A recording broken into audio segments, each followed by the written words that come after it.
ভূপেন হাজারিকার একটি গান আছে, মানুষ মানুষের জন্য, জীবন জীবনের জন্য। একটু সহানুভূতি কি মানুষ পেতে পারে না? ও বন্ধু, মানুষ মানুষের জন্য। হ্যাঁ ভাই, মানুষ মানুষের জন্য। মালয়েশিয়া জহুর বারু একটা বন্দি শিবিরে আমাদের বাংলাদেশি একজন ব্যক্তির সন্ধান পাওয়া গেছে। আমাদের হাই কমিশন, মালয়েশিয়াতে অবস্থানকৃত যে বাংলাদেশ হাই কমিশন আছে, সে হাই কমিশন সেখানে গেছে। তাকে তার নাম জিজ্ঞাসা করছে, তিনি তার নাম বলতে পারেন নাই। তাকে তার গ্রামের বাড়ি কোথায় সেটা জিজ্ঞাসা করছে, তিনি সেটা বলতে পারেন নাই। অর্থাৎ লোকটা মানসিকভাবে অসুস্থ অবস্থায় আছে, তার কাছে কোনো কাগজপত্র নেই। তারপরে আমাদের বাংলাদেশ যে হাই কমিশন আছে, হাই কমিশন তার একটা ছবি তুলে তাদের ফেসবুক পেজে দিছে। এই ছবিটা নিয়ে অনেকে কথা বলতেছে, আমাদের বাংলাদেশের বিভিন্ন পত্রপত্রিকা তো আসতেছে।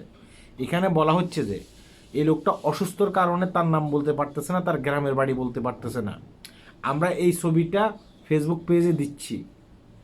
কোনো হৃদয়বান ব্যক্তি যদি তাকে চিনে থাকেন, তাহলে অবশ্যই আমাদের সাথে যোগাযোগ করবেন। মানে আমাদের সাথে বলতে তারা বুঝাইছে যে মালয়েশিয়াতে অবস্থানকৃত বাংলাদেশ হাই কমিশনের সাথে যেন যোগাযোগ করে, কারণ এই লোকটা অসুস্থ, তাকে মানে শীঘ্রই দেশে যেতে হবে। এখন বাংলাদেশে নিয়ে তাকে কোথায় রাখবে, তিনি কোথায় থাকবেন?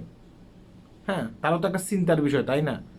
এই লোকটাকে যদি তার ফ্যামিলির কাছে মানে পাঠানো যায়, তাহলে হয়তো বা এই লোকটা বেঁচে যাবে, কারণ এই লোকটা মানসিকভাবে অসুস্থ। তাই বাংলাদেশ হাই কমিশন তাদের ফেসবুক পেজে বলছে, কেউ যদি চিনে থাকেন তাহলে অবশ্যই হাই কমিশনের সাথে যোগাযোগ করার জন্য। আপনারা যদি লোকটাকে চিনে থাকেন, অবশ্যই হাই কমিশনের সাথে যোগাযোগ করে এই লোকটাকে তার দেশে পাঠানোর ব্যবস্থা করুন।